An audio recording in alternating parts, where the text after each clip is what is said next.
L'évacuation de 4 villes assiégées en Syrie a commencé. Des milliers de personnes ont quitté en même temps 2 villes assiégées par les rebelles, Foua et Kafraya, et 2 autres encerclées par le régime, Madaya et Zabadani. On prend tout de suite la direction de Beyrouth, retrouver notre correspondante Mélanie Houé. Mélanie, comment se déroule l'opération ? Oui, alors d'après plusieurs sources sur place, les opérations d'évacuation ont commencé très tôt ce matin aux aurores, après que les populations des 4 différentes villes aient commencé dès la veille à se rassembler autour des bus et aient attendu toute la nuit dans le froid. Alors déjà, sur les 16 000 habitants que comptent Foua et Kefraya, ces 2 villes à majorité chiite encerclées par les rebelles dans la province d'Idleb, 2200 personnes, majoritairement des femmes, des enfants et des personnes âgées, ont d'ores et déjà été évacuées en direction d'Alep.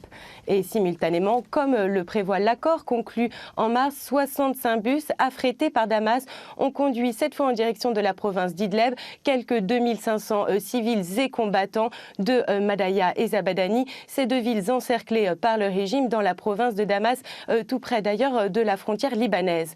Aucun problème pour le moment n'a été rapporté. Cette opération d'envergure, qui a déjà pris une semaine de retard, se déroule certes sous haute tension, mais dans le calme. Les prochains départs devraient avoir lieu dimanche.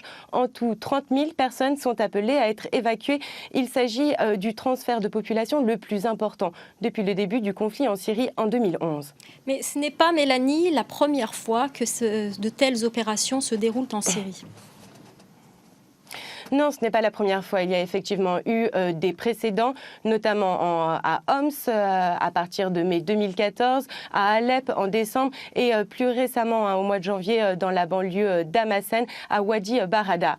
Alors globalement, ces transferts de population se sont toujours globalement bien passés, tout simplement parce qu'il y va de l'intérêt des 2 parties, des rebelles et du régime, non seulement pour rassembler leur population, mais également pour homogénéiser leur territoire.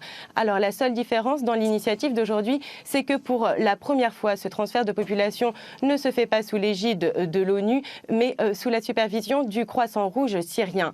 D'après de nombreux observateurs ici à Beyrouth, ces évacuations de population donc pourraient s'assimiler à des sortes de rassemblements communautaires et pourraient donc préfigurer à une solution politique du conflit sur le modèle, par exemple, d'une fédération de la Syrie, comme l'avait précédemment proposé Staffan de Mistura, l'émissaire de l'ONU pour la Syrie. Merci beaucoup, Mélanie.